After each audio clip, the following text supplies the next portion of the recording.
This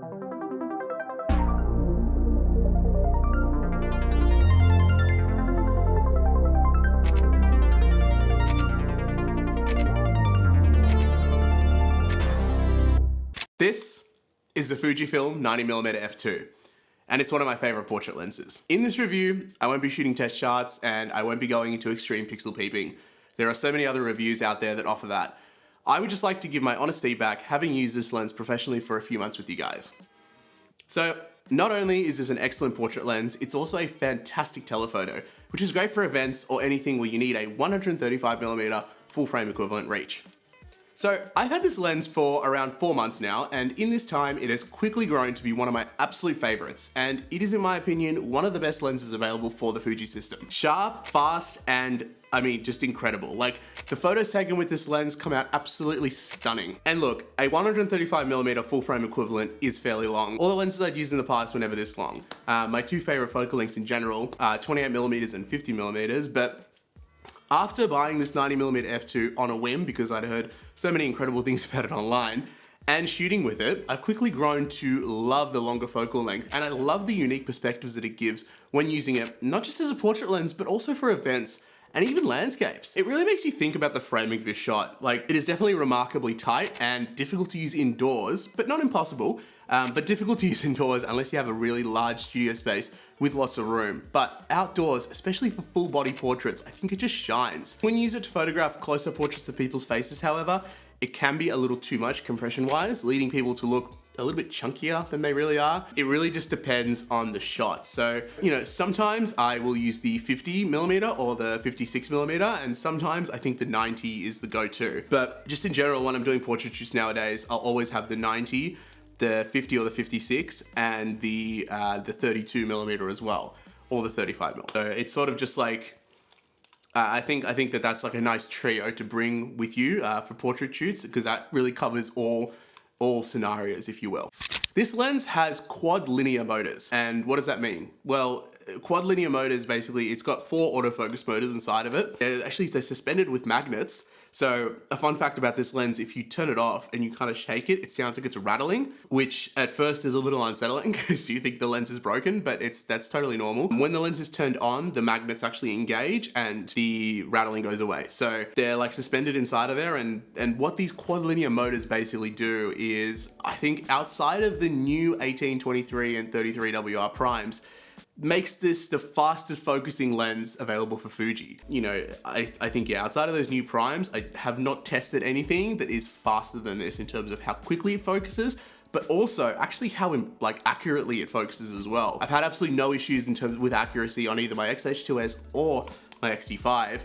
And when I tried it out with an X Pro 2, I noticed excellent results on that camera as well. So it's actually fairly compact. So for what it is, for a 135 f2, it's definitely not as big as I was thinking it would be. The quick autofocus also lends itself very, very nicely when using this lens to photograph events. So I have used it to take photos at a few drag shows, and I had absolutely zero issues keeping up with performers on stage moving erratically. I think the X-H2S's sort of phenomenal autofocus system probably also has something to do with that, but I was really impressed, like the amount of keepers that I got at f2 with this lens. It's so quick. It's just like bang, bang, bang. Like, you got eye detect autofocus, and this thing it's like glued to their face. It's really, really cool, and it's really, really impressive as well. If you're enjoying the video, please be sure to give it a like because it really helps me out. So this lens is razor sharp wide open, and yet with a really nice, pleasing background blur. I would say that the bokeh is up there with the 51.0 in terms of how nice it looks. It's smooth and pleasing and wide open, and almost gives you that like full frame depth of field with how out of focus the background elements are. And the great thing about f2 is that you don't encounter the same issues as the 1.0 with regards to having trouble getting someone's entire face in focus either. I think with the 51.0, unless someone was like straight on, it was kind of hard to like get both eyes in focus, whereas I think with the 90 f2, it's a lot easier to do that. Still, it's a very long lens, so if you're like outdoors, you kind of need to almost yell out to people. It's not crazy, it's not like a 200mm or anything, but you do need to keep that in mind. The other thing as well I love about this lens is just how well made it is. The aperture ring is clicky, and you can give you a nice listen to that. It's a sexy sounding aperture ring. It's clicky and it's solid, and it's made completely out of metal. And it's got plenty of weather sealing gaskets as well, so you can use this thing in all weather conditions and have no issues at all, as long as your body is also weather sealed. But yeah, the X-T5 and this 90 are just such a great combo when it comes to shooting portraits outdoors in any conditions really. I think that this is truly one of Fuji's best lenses. And also it offers excellent value for money as well. Like, I picked this one up used for just 800 Australian, and for that price, I am more than satisfied with my purchase. It pairs so well with the 40 megapixel sensor on the X-T5, and it has absolutely no issues resolving all that detail. And yeah, I love how detailed the photos that it can produce are. And I would say that the 90f2 is now my go-to lens when it comes to portraits, events, or just if I want a different, tighter crop in general. I love the way that it compresses landscapes, and the rendering is just sublime. And another thing as well, I mean, using this thing for street photography, I know that Faisal Westcott has a really good video using this lens for street photography. And it's like actually from that video that I sort of was inspired to try that out too. But when I went and bought this lens, I bought it from a guy in the city off Facebook Marketplace. And I rocked up into the city with just my XH2S body with no lens on it. I bought this lens, I put this lens on, and I just decided to just walk around the city and take photos of just anything, really.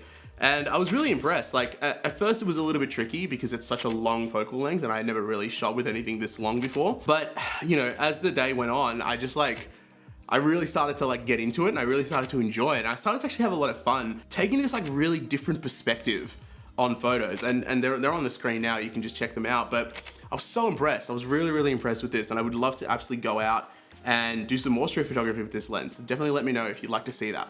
Honestly, there really isn't much to complain about when it comes to this lens. I don't think there are many alternatives available for Fuji that beat this lens either. Any of the telephoto zooms, like the 50 to 140, 2.8 for example, I mean, they're twice the size and they're a 2.8, and they're not gonna be as sharp as this. And I know that sharpness is not everything, and we can't always boil things down to how sharp a lens is, but this lens is like really damn sharp, and it's really, really impressive. And I think as well, what's really cool is just like, the amount of character that this lens has is also very, very impressive. I would say that probably the only lens that would compete with this, maybe, would be like the Viltrox 75 1.2. I've heard that's a phenomenal lens. I've seen reviews for it, I've seen the test shots from it, it looks incredible, but I don't have any personal experience with it. I am looking forward to trying to get one at some point in the future to test out and make a video on as well. So definitely be sure to subscribe to see that when it does come out. This lens really stands alone in the Fuji lineup. And I think that every Fuji X photographer should really, you're doing yourself a disservice if you haven't tried this lens out. Because even if you don't normally shoot telephotos, like I never used to shoot telephotos. I was always like, man, who needs more than 50 mil? Like I'm so fine with that. I think even if you're like that, give it a go, try it out, because it's really cool to get a different perspective and just to see things a little bit differently. And you'll be, honestly, you might be really impressed. You might be really surprised, like I was. I really was not, this lens, when I first got into Fuji, this lens was not on my radar at all. I really didn't, like it didn't really interest me. Again, I didn't really care for telephotos, but now that I've used it, I'm never getting rid of it. It is absolutely fantastic, and it's going to have a permanent place in my Fuji kit forever, basically. I'm extremely happy with it, and I would really, really recommend you guys give it a go. Well, that's all for today's video. Let me know in the comments if you've tried this lens out, or if there's an alternative that you think is better, or what do you think of this lens? Do you love it? Do you hate it? Do you think it's incredible, or do you think it's just crap? Yeah. Thank you so much for watching, and definitely be sure to subscribe if you'd like to see more great photography content, and I'll see you in the next video. Have a lovely day. Bye.